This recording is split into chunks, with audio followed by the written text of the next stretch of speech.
Paz do Senhor Jesus. Amém. Graças a Deus. Eu estou feliz de mais uma vez estar aqui com os irmãos na casa do Senhor. Louvado seja Deus. É um privilégio nós servirmos ao Senhor, irmãos. Grande Deus. A gente fica assim nervoso, mas é como se fosse a primeira vez.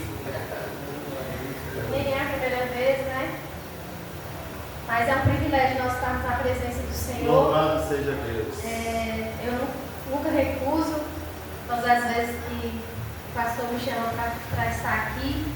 Né? Eu gosto muito de ouvir também, é muito bom de estar sentada ali ouvindo, né, sendo ministrado pela palavra do Senhor por outras pessoas que também ministram louvores. É bom, né? A gente está sempre aqui em cima, quando a gente senta ali um pouquinho, também é bom, né, a gente ouvir. Mas eu não rejeito, porque o Senhor um dia me deu um chamado na minha vida e todas as vezes que eu tenho oportunidade, né, é porque é Ele que está querendo que eu venha, né? É verdade. Então hoje nós vamos meditar no livro de Ageu. Ageu fica um pouquinho no final do Velho Testamento, um pouquinho antes de Malaquias e Zacarias, um dos profetas. Louvado seja Deus. Nós. Eu estou, irmãos, num plano bíblico, estou lendo a Bíblia desde janeiro. Glória a Deus. Mas confesso que eu não vou dar conta de terminar de ler toda em um ano certinho, porque eu estou muito atrasada, 50 dias. Então falta menos de 50 dias para o ano acabar, então provavelmente eu vou virar o ano de 2026 para terminar a Bíblia inteira. Mas graças a Deus, estou aí na luta para ler a Bíblia inteira, que eu coloquei no meu coração que eu queria ler a Bíblia inteira esse ano de 2025. E essa semana eu passei por esse livro, Ageu. E o Senhor tocou no meu coração a mensagem que esse profeta traz. E eu quero compartilhar com você nessa noite um pouquinho da palavra do Senhor nesse livro.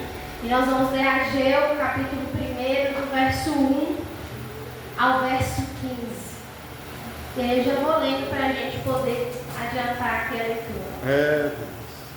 No primeiro dia do 6º mês do 2º ano do reinado de Dário, a palavra do Senhor veio por meio do profeta Ageu ao governador de Judá, Zorobabel, filho de Sealtiel, e ao sumo sacerdote Josué, filho de Jeozadak, dizendo: Assim diz o Senhor dos Exércitos: Este povo afirma: ainda não chegou o tempo de reconstruir a casa do Senhor. Por isso, a palavra do Senhor veio novamente por meio do profeta Ageu. Acaso é tempo de vocês morarem em casas de fino acabamento, enquanto a minha casa continua destruída? Agora sim, diz o Senhor dos Exércitos: vejam aonde os seus caminhos os levaram. Vocês têm plantado muito e colhido pouco. Vocês comem, mas não se fartam.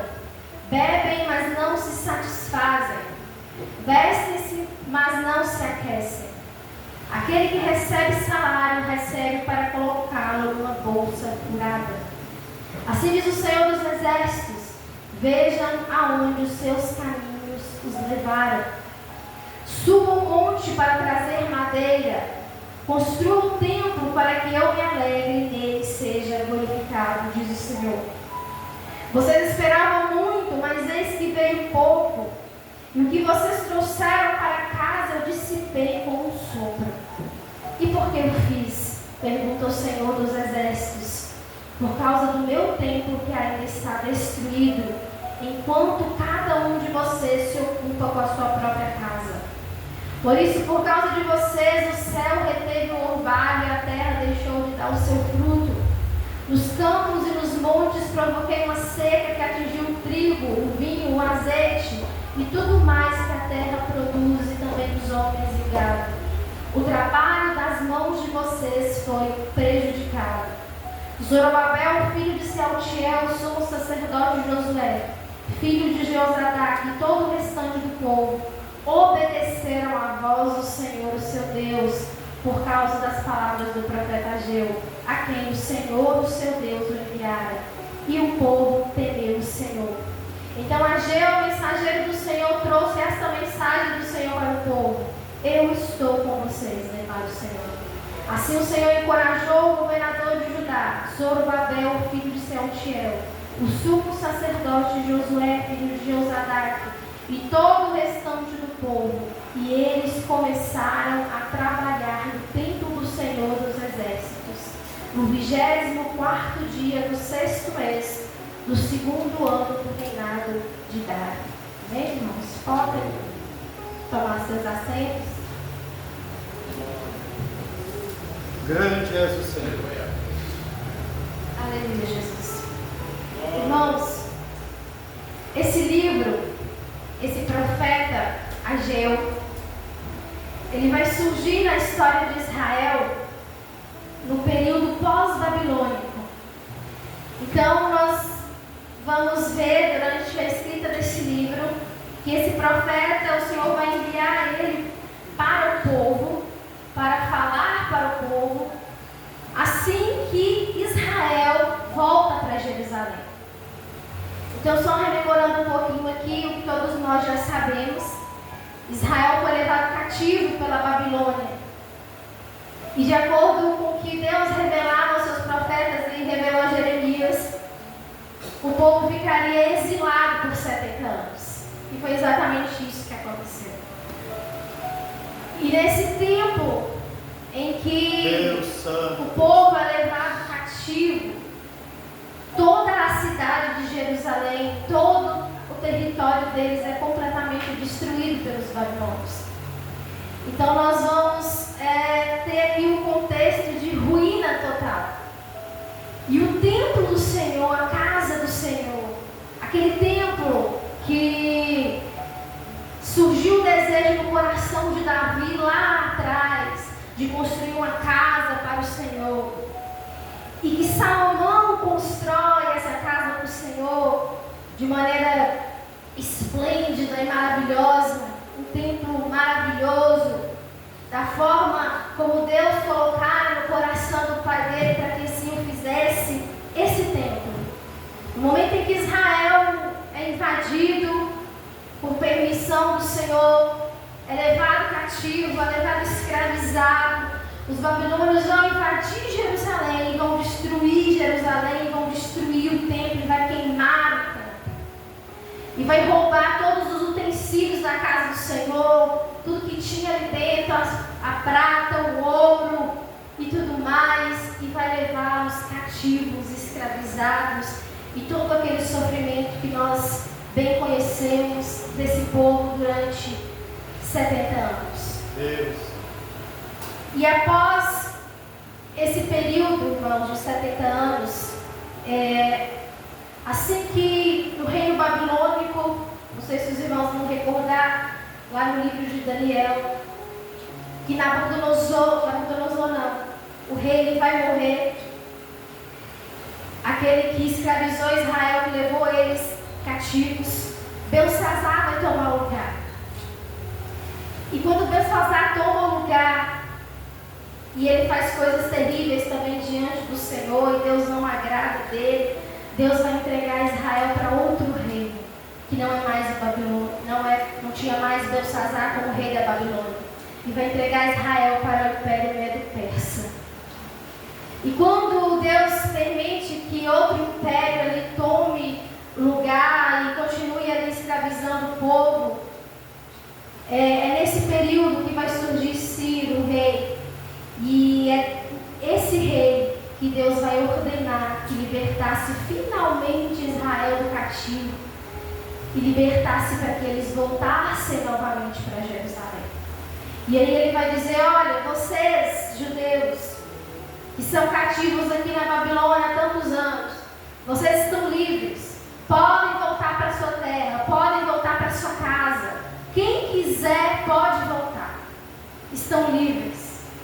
E ele não fez isso não porque ele era bom, irmãos, não porque o rei Ciro ele era bom, mas porque Deus já havia planejado isso no decorrer da história. Se nós voltarmos um pouco os livros, no livro de Isaías, Deus usa o profeta ali já para profetizar 200 anos antes que Deus traria o povo de Israel novamente para a sua terra. E assim aconteceu. Deus ordena para que Ciro liberte Israel do cativeiro, e eles retornam novamente para Jerusalém. E não somente isso, ele disponibiliza tudo o que eles precisariam ali para reconstruir a casa do Senhor, para reconstruir o templo. Então eles precisavam de madeira, eles precisavam de ouro, tudo o que eles precisavam, Deus colocou no coração daquele homem. Está tudo o que eles precisam. Liberta o meu povo para eles voltarem para a terra deles. E assim aconteceu. Eles vão voltar para Jerusalém. E o que acontece? Eles voltam felizes para casa de volta. Quem é que não ficaria feliz e cheio de alegria de depois de tantos anos em cativeiro voltar para sua terra natal, voltar para sua casa? Aquela terra que foi prometida a Abraão, em que Deus fala com Abraão que abençoaria todos os seus descendentes e que aquela terra seria deles. Era promessa. E por algum momento na história, por rebeldia e desobediência, eles saem dela de forma triste, por se afastar do próprio Deus. E depois de tantos anos, eu penso, que 70 anos não são 70 dias, irmãos. Em uma terra que não é sua, em uma casa que não é sua, em que eles eram tratados como escravos, em que eles foram tirados de forma extremamente violenta da terra que era deles para ser levados cativo. As mulheres provavelmente eram estupradas, crianças levadas também, e tanto um horror, uma cena de horror que esse povo viveu durante muitos anos. E eles voltam felizes para casa de volta. São mais ou menos 50 mil judeus retornam para Jerusalém. E eles vão retornar liderados por esse homem que nós lemos aqui no primeiro versículo, que era o governador até então ali do povo de Judá, e eles vão voltar liderados por Zorobabel e pelo sacerdote Josué. Diz aí no primeiro versículo, o profeta descreve. Com um propósito, preste atenção, esse é o cerne do texto nessa noite. Eles voltam com a ordem do Senhor para edificar e para reconstruir o templo que havia sido destruído. O Senhor dá uma ordem, coloca no coração do rei que é para eles voltarem para edificar a casa do Senhor. E é com esse propósito de edificar, de adorar o Senhor, que eles voltam, eles retornam para Jerusalém. E a primeira coisa que esse povo faz quando chega em Jerusalém é oferecer os seus holocaustos, os seus sacrifícios. E nós bem sabemos que era uma forma que os judeus, que Israel tinha de agradecer ao Senhor, de se colocar diante do Senhor através dos sacrifícios. Porque até então, nós estamos no Velho Testamento e Jesus ainda não tinha vindo. Então os sacrifícios, eles eram comuns. A forma de agradecer, a forma de se prostrar diante do Senhor era através de sacrifícios. E a primeira coisa que esse povo faz quando chega em Jerusalém são os holocaustos.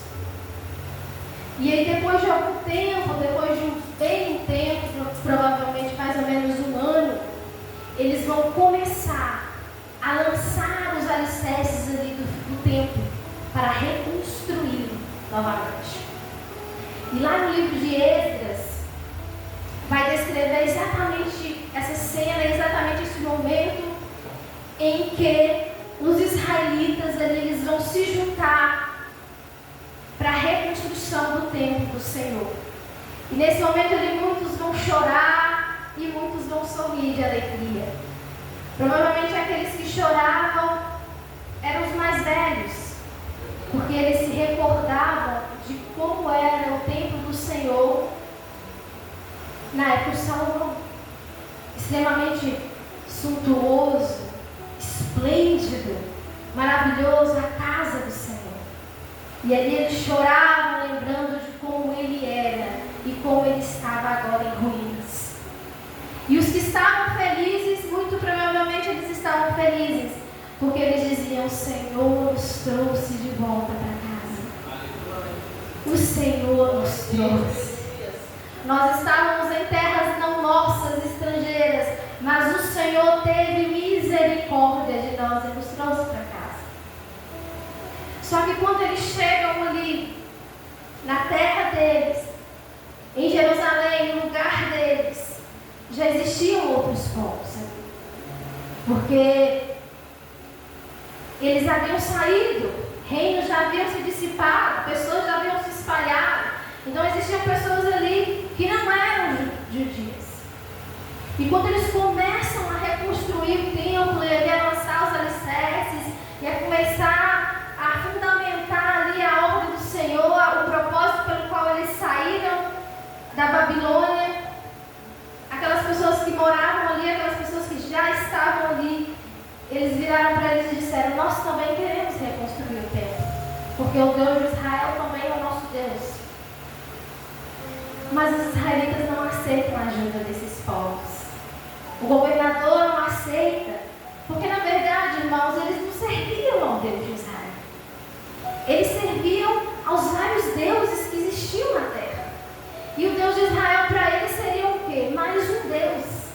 Então por isso que eles se colocam diante de Israel e falam: não, nós queremos também, ele também é o nosso Deus. Mas ele não era o Deus deles. Não havia separação, não havia entendimento, não havia santidade, não havia conhecimento de quem era o Deus de Israel. E o povo ele não aceita a intromissão e a interferência deles na construção do templo de novo. E por causa disso, isso gera uma inveja tremenda naquele povo. E eles vão escrever uma carta ali para o rei da Babilônia, que não era mais Ciro. Então Ciro já não estava lá, era outro rei. E a carta dizia mais ou menos assim: olha, procure aí nos relatórios a história desse povo. Esse povo já teve vários reis. Esse povo é rebelde. E se eles reconstruírem essa cidade, esse templo, eles não vão pagar mais impostos. E o rei, ao pesquisar a história de Israel e ver aquilo que o povo já havia feito durante a história, ele simplesmente ordenou para que se parasse a construção do templo. E parou a construção do templo. O povo desanimou e parou de construir. E cada um foi ali cuidar da sua própria vida, dos seus próprios afazeres. Ou seja, eles tentaram, encontraram obstáculos diante deles e se opuseram à obra do Senhor, à ordenança que o Senhor havia dado, e eles simplesmente desistiram e não quiseram mais terminar a obra. E é exatamente isso que acontece também conosco em alguns momentos da nossa vida. Diante daquilo que o Senhor coloca diante de nós como ordenança e como aquilo que nós precisamos fazer. E eu queria chamar a sua atenção nessa noite aqui. Quantos de nós temos negligenciado o chamado de Deus para nós? Cansados de saber o que o Senhor quer. Às vezes fingindo que não sabe, inconscientemente, o que o Senhor está pedindo, o que o Senhor está ordenando para nós. E aí a gente até começa, não é mesmo? A fazer a coisa, a desenvolver. Mas aí começam os obstáculos. E sabe por que começam os obstáculos? Porque eles vão vir mesmo. Porque faz parte da vida que os obstáculos eles aconteçam. E principalmente para aqueles que estão envolvidos na obra do Reino de Deus, para aqueles que estão imersos na obra do Reino, os obstáculos são muito maiores. E eles parecem grandiosos muitas vezes. E aí quando eles aparecem, é muito mais cômodo nós desistirmos e irmos nos ocupar da nossa própria vida, das nossas próprias coisas. E assim aconteceu com Israel nesse período. E se passaram 16 anos desde o momento em que eles pararam de construir o templo. E no ano 520 surge esse homem aqui, desse livro, o profeta Ageu, exortando o povo para que eles avaliassem a vida deles durante esses 16 anos. O que vocês fizeram durante esses 16 anos? O que vocês fizeram durante todo esse tempo?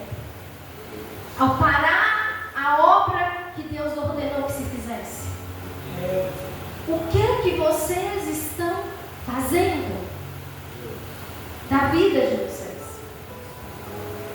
Veja bem, irmãos, não é que os israelitas, eles não amassem a Deus. Nós não podemos fazer esse tipo de julgamento contra o povo.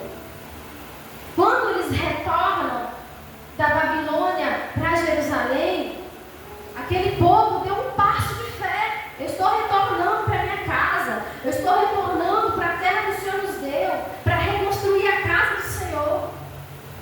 Mas aí, não foi tão fácil assim como talvez eles imaginariam que seria. E quando uma coisa começou a apertar, quando os opositores começaram a aparecer, e vocês vão ver bem isso no livro de Neemias, no livro de Esdras, no momento da construção do templo, os opositores aparecendo ali para desanimá-los, em vez deles permanecerem diante do Senhor, da ordenança do Senhor, firmes no propósito, a primeira oposição que aparece, já começa o desânimo, já começa a desanimar e parar. O problema, irmãos, está em parar. Porque quando a gente para a gente pegar o ritmo de novo para continuar, é mais difícil. Você não acha que é mais difícil? Qualquer coisa na vida. Começa a academia, por exemplo, e para você retornar de novo, como é difícil. Um exemplo banal. Na vida espiritual, na nossa vida com o Senhor, não é muito diferente disso. O desânimo, as dificuldades fazem, de fato, com que nós paremos. E não é porque você não ama o Senhor. Você ama a Deus. Eu tenho certeza que se eu perguntar a você aqui nessa noite, você ama o Senhor, você ama a obra do Senhor, tudo que Ele já fez por você, você se lembra. Você vai dizer para mim que ama e que você se lembra de todas as coisas que o Senhor já fez por você e que você é grato. Porque nós amamos. Mas não basta apenas nós falarmos que nós amamos o Senhor. Não é suficiente. Porque falar que o Senhor Ele está em primeiro lugar nas nossas vidas é uma coisa muito fácil de fazer. Mas entre nós falarmos e entre nós vivermos essa verdade, existe uma diferença muito grande. E o profeta aparece para exortar o povo, depois de 16 anos parados, estagnados, sem cumprir o propósito de edificar o templo e a casa do Senhor que Ele havia ordenado. E é nesse momento, irmãos, que nós começamos a dar desculpas para não fazer o que nós deveríamos fazer. É nesse momento em que nós começamos a procrastinar. O que é procrastinar? É deixar para depois. Amanhã eu faço. Depois. Quando as coisas melhorarem, não é verdade? Talvez quando a economia mudar, quando as minhas condições elas forem mais favoráveis, aí sim eu vou poder conseguir me dedicar totalmente ao Senhor. Aí sim eu vou poder conseguir inteiramente, com toda a minha alma, com todo o meu coração, me dedicar ao propósito que o Senhor está pedindo. E é nesse momento que nós tiramos os olhos de Deus, porque nós esquecemos quem Deus é. E o perigo de nós esquecermos quem Deus é, Ele é o extremo e Ele é muito grande, porque Deus, Ele é aquele que está sentado no trono, que está acima de nós. Ele é o Todo-Poderoso, Ele é o Sublime. Ele fala e nós fazemos. Nós respiramos porque Ele permite. Nós estamos vivos aqui nessa noite porque Ele permitiu. E nós temos os nossos dias contados e Ele sabe quantos dias são. E aí eu me esqueço de quem Deus é, eu tiro os olhos do Senhor. Porque nesse momento, outras coisas, elas passam a ser mais importantes do que o propósito que o Senhor me deu, do que a ordem que o Senhor me deu. Nós esquecemos de Deus. Nós esquecemos de quem Deus é. Nós esquecemos do que Deus nos ordenou. Porque talvez eu estou preocupada com as minhas contas, sabe? Que subiram esse mês. Ou eu estou preocupada porque o meu salário do meu trabalho é baixíssimo e não condiz com o meu contexto para ficar com as minhas necessidades. Ou eu estou preocupada porque eu ainda não cheguei no lugar onde eu deveria estar com a idade que eu tenho. Ou eu estou preocupada, irmãos, com o meu casamento que ainda não aconteceu. Ou eu estou preocupada com a faculdade que eu ainda não fiz, e etc, etc e tal. Os meus olhos já não estão em Deus. Os meus olhos passaram a estar nas coisas da minha vida, porque eu passei a me ocupar de fato com as coisas da minha vida, cuidar da minha própria vida, como naquele momento os israelitas fizeram. E aí, os planos de Deus ficam para algum dia,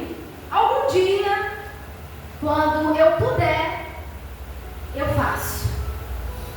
E aí os anos, eles vão se acumulando, queridos, e vão se passando, porque a nossa vida, não sei se você já percebeu, mas ela é muito breve.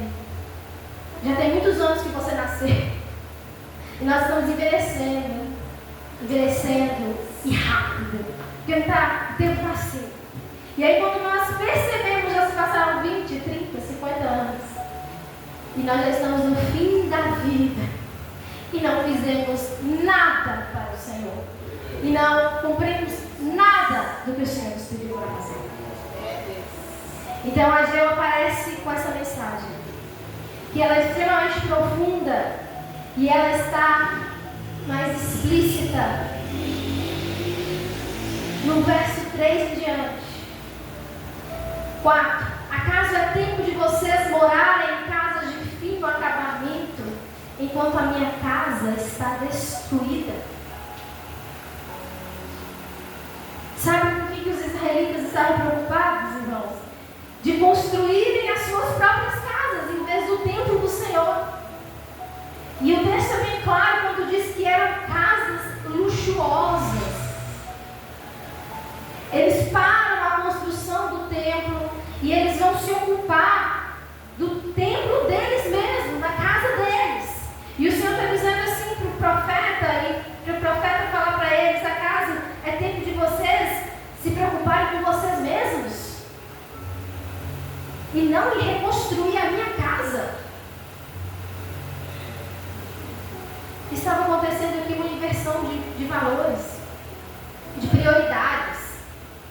Eles não estavam colocando Deus em primeiro lugar, mas a sua própria vida em primeiro lugar. Embora eles declarassem com a sua boca que Deus estava em primeiro lugar, que o Senhor estava em primeiro lugar. E não é assim, irmãos, que acontece conosco. Porque aqui o Senhor, Ele está nos mostrando um período da história com os israelitas, que a Bíblia é tão atemporal que parece que nós estamos falando dos nossos dias. Porque nós discutimos e nós pregamos e nós ministramos e nós estudamos em grupos de célula, na igreja, seja lá onde for, o tempo todo que Deus deve estar em primeiro lugar na nossa vida. Que Deus é o centro da nossa vida. Nós cantamos isso o tempo todo em canções. Nós verbalizamos isso o tempo todo. Que Deus deve estar em primeiro lugar nas nossas vidas. Que Deus é o centro de todas as coisas. Mas nós só falamos.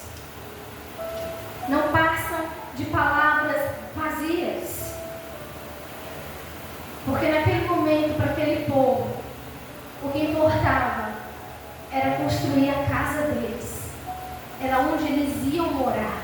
Era onde eles iam habitar. E não onde Deus ia habitar. E não a casa do Senhor, que o Senhor estava pedindo que fosse reconstruída.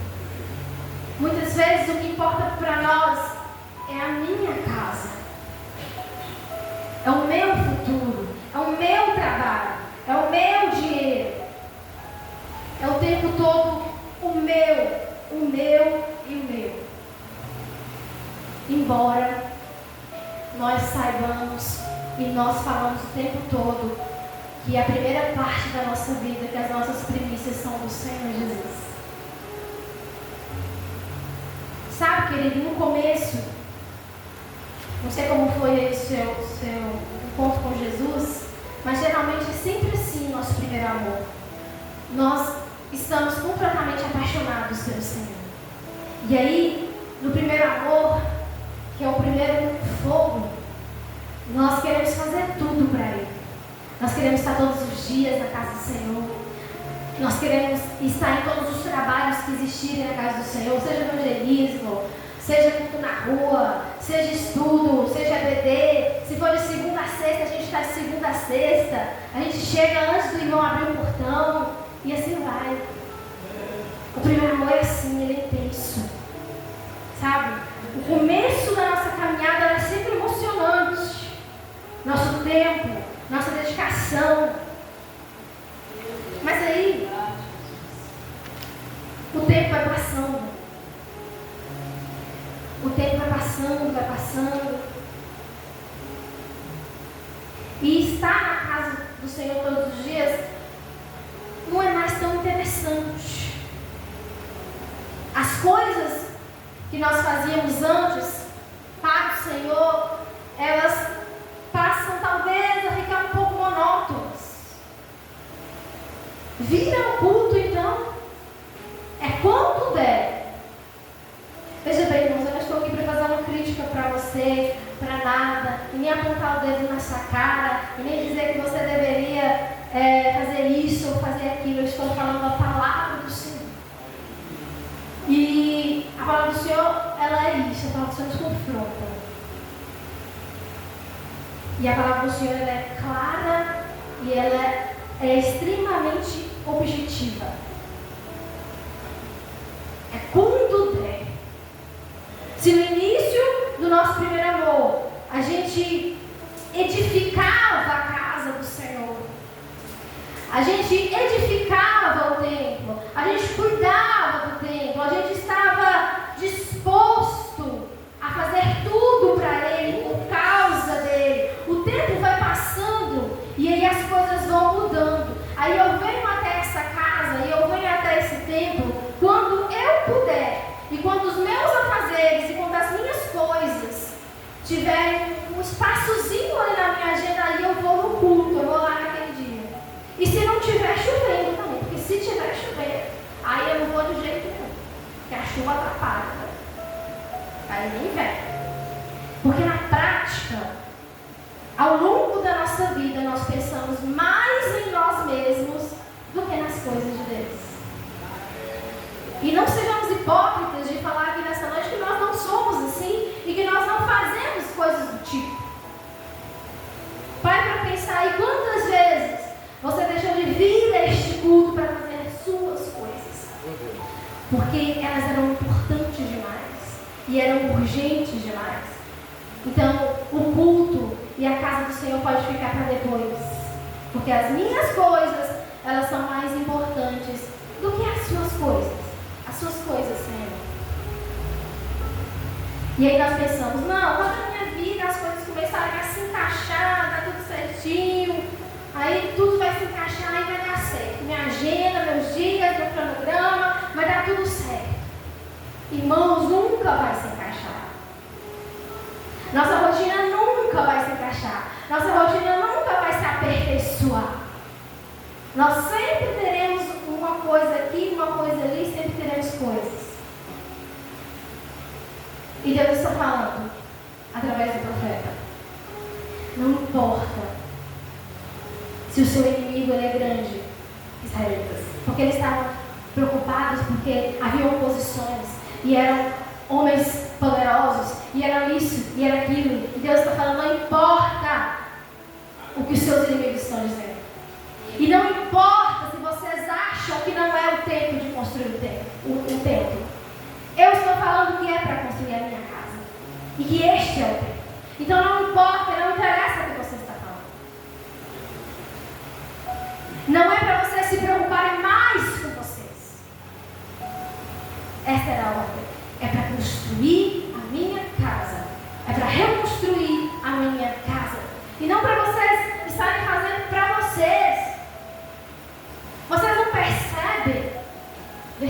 vocês?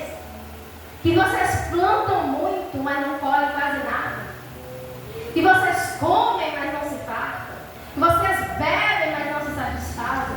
Vestem, mas não se aquecem? E que o seu salário recebe como se tivesse uma bolsa furada?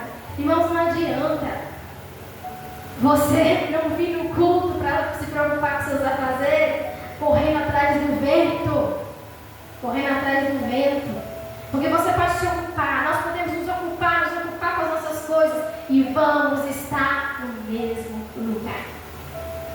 Porque quando o Senhor, quando Deus, Ele não é prioridade na nossa vida, nada do que nós fizermos é próspero, é abençoado, nada é, não se engane.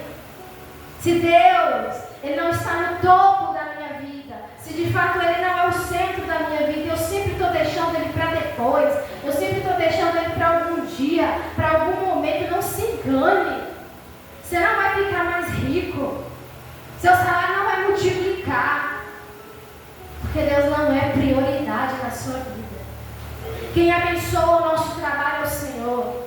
Quem nos dá mantimento é o Senhor. Quem te dá saúde para levantar amanhã, 6 horas da manhã, ou seja, que hora você trabalha, é o Senhor. Se Ele querer tirar o seu fôlego de vida, Ele tira. Se Ele quiser que você não vai, você não vai. Não se engane, correndo atrás do vento, achando que Deus não está vendo. Porque Deus está vendo todas as coisas. Olhe para as suas vidas, diz o Senhor através do profeta Ageu. Vocês semeiam e colhem pouco, comem e nunca se fartam. Corre atrás, trabalha, se cansa, se fadiga, diz o sábio em Eclesiastes, próprio Salomão, que correu atrás de tantas riquezas, que teve mulheres e que se fartou e que os seus olhos se encheram e no final da vida ele diz: tudo é vaidade, nada satisfaz a minha alma. Não adianta, é tempo perdido, tempo de qualidade, é tempo obedecido ao Senhor, é tempo direcionado por Deus, em que o Senhor ocupa na minha vida e na sua vida o princípio de todas as coisas. Talvez, irmãos, a questão financeira, o salário não seja nem o seu problema, o nosso problema. Existem pessoas que têm até muito e que nem correm tanto, mas não têm satisfação. Porque aquela pessoa, a nossa consciência, ela nos culpa. O Espírito Santo, ele está o tempo todo nos incomodando quando algo está errado na minha vida e na sua. Porque eu posso até estar com a minha conta bancária satisfatória, mas quando o Espírito Santo me cobra, e aí? E a minha vontade, e o meu plano? E você já fez? Cadê? Onde está? O seu dinheiro não vai suprir aquilo que Deus está exigindo. O vazio que isso vai causar na sua vida, dinheiro nenhum vai suprir. Nada vai suprir. Seu bom salário, seu bom trabalho, seu sonho realizado, sem Jesus não vale nada. Sem Jesus não compensa nada. E nós podemos fazer grandes projetos, nós podemos fazer grandes planos para as nossas vidas, querido. Mas se Jesus não for o centro, se Jesus não for a prioridade da nossa vida, nada faz sentido. Nada faz sentido.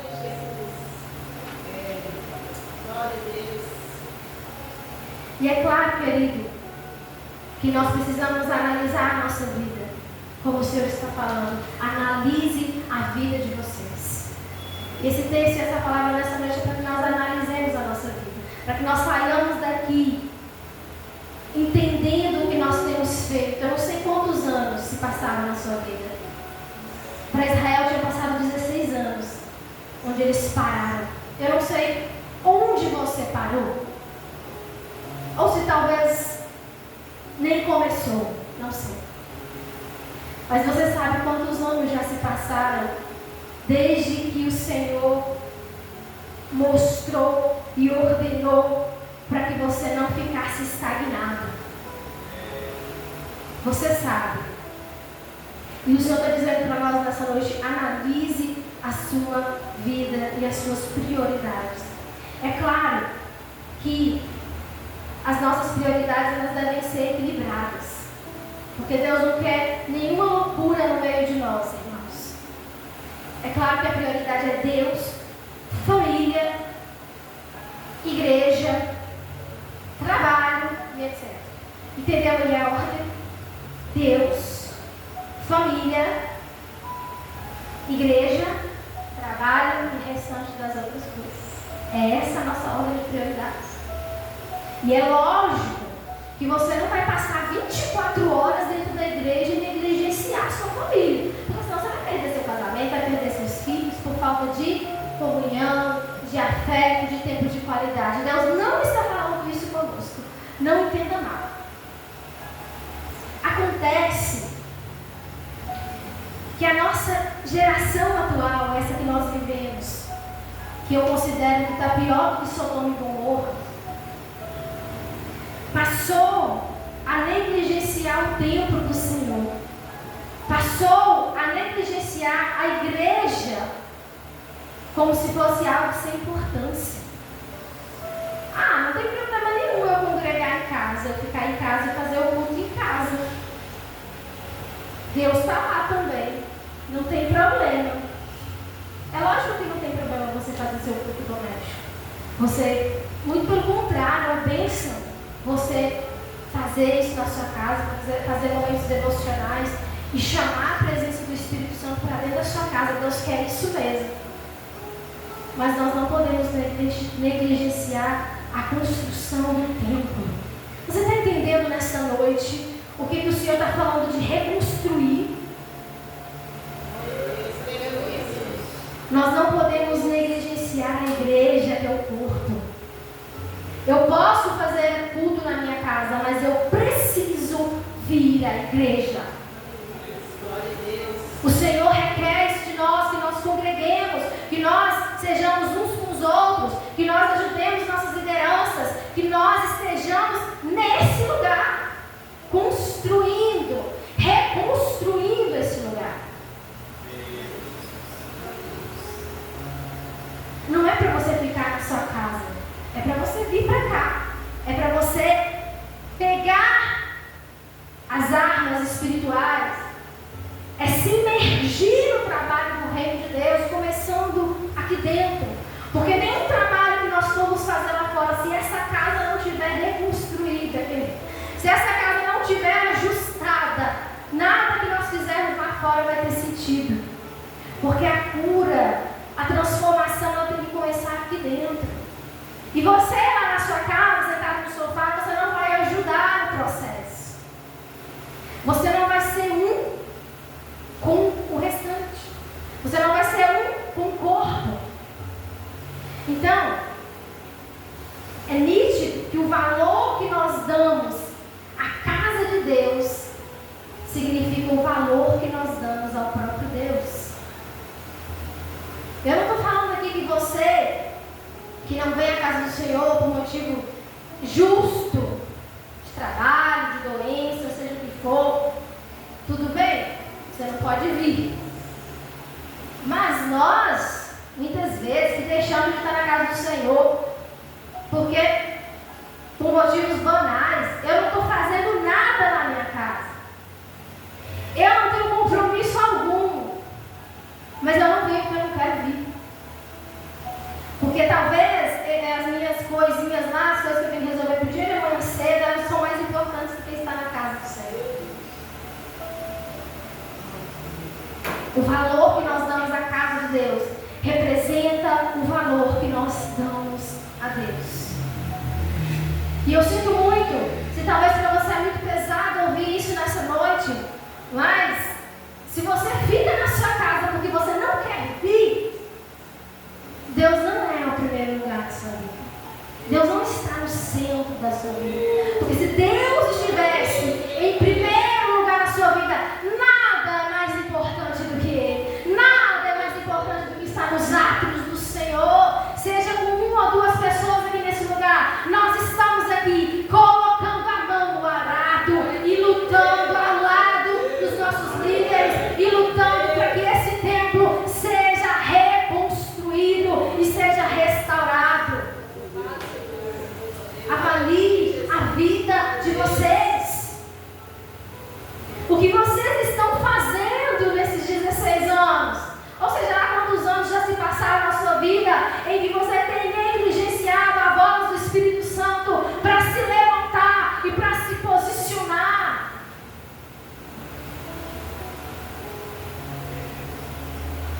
Eu não posso, querido, obrigar muitas vezes a pessoa que está do meu lado, você tem que ir, você tem que fazer, você tem que prestar atenção.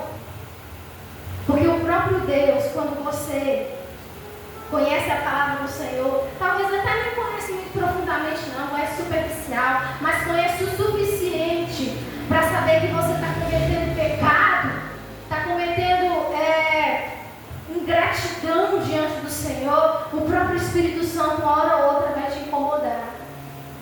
E eu não preciso ficar falando, olha, fulano, você tem que vir na igreja, você tem que ajudar lá, você tem que fazer, você tem que se imergir na obra do Senhor. Irmãos, nós somos chamados, se você for ler no livro de Esdras, e eu convido você a ler a palavra do Senhor, de Neemias, você vai ver aquele povo se unindo para reconstruir o templo, e cada pessoa fazia alguma coisa, cada pessoa era responsável na casa do Senhor por alguma coisa. Não é admissível que nós estejamos nessa casa apenas sentados nesse banco, completamente letárgicos, enquanto a casa precisa ser reconstruída, enquanto o templo precisa ser trabalhado. O que você está fazendo da sua vida? O que você tem feito durante os anos que tem se passado na sua vida? Entenda uma coisa nessa noite, a palavra do Senhor está nos dizendo: nada é mais importante do que a obra dele. Tudo é secundário. E todas as coisas que nós conseguimos na nossa vida, de prosperidade, de bênçãos, elas acontecem não porque nós nos esforçamos igual loucos, surreais para correr atrás delas, não. É porque quem faz a obra do Senhor, quem tem Deus como primeiro lugar, as outras coisas nos seguem, porque Ele providencia, porque Ele prepara, sem que você tenha que enlouquecer para correr atrás das coisas banais deste mundo. Nós não podemos esquecer de algo que é muito importante, que nós temos sim nossos sonhos, nossos projetos, a minha casa, o meu futuro e tudo mais que eu tenho que correr atrás, que eu tenho que fazer, mas nós não somos daqui desse tempo. O nosso destino final não é aqui, então não viva como se você fosse ficar aqui. Aliás, é muito triste se nós vivermos como se nós fôssemos ficar aqui. Nós estamos aqui de passagem. De passagem. E nós devemos remir o nosso tempo. O que é remir o nosso tempo? É aproveitar as oportunidades que o Senhor tem nos dado. Não veja a obra do Senhor como um fardo. Não veja estar na casa do Senhor, trabalhando para o Senhor, se erguendo na obra do Senhor como um fardo. É um privilégio servir a Jesus. É um privilégio, porque naquele dia eu quero estender as minhas mãos e eu quero que elas não estejam vazias diante do meu Mestre. Eu quero que Ele olhe para mim, que Ele olhe para nós e veja: eu sei tudo o que você fez. Não pense que as obras não têm valor, porque elas têm valor sim. Elas caminham do lado da nossa fé, da nossa integridade com o Senhor. Eu achei interessante que Neemias, enquanto ele escreve o livro, ele relata ali como ele se empenhou, ele ajudou na reconstrução do templo. Ele fala para o Senhor: Senhor, lembra de tudo que eu fiz por esse povo. Lembra de como eu ajudei eles. Lembra de como eu ajudei a erguer esse templo. Lembra de mim naquele dia. Que a gente não passe, irmãos, a nossa experiência com Deus aqui nesse plano, porque eu quero ter minha experiência eterna com o Senhor. Que nós não passemos a nossa experiência aqui de maneira rasa, inútil, pior do que um servo inútil. Porque quem não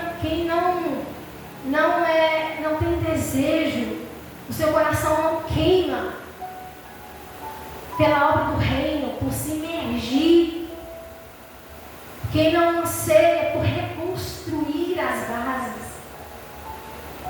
Eu não sei nem o que ele está fazendo aqui, né? Deve estar de enfeite. A pior coisa que tem é nós passarmos a nossa trajetória aqui como crentes superficiais, sem experiência nenhuma com Deus, sem trabalho nenhum com Deus.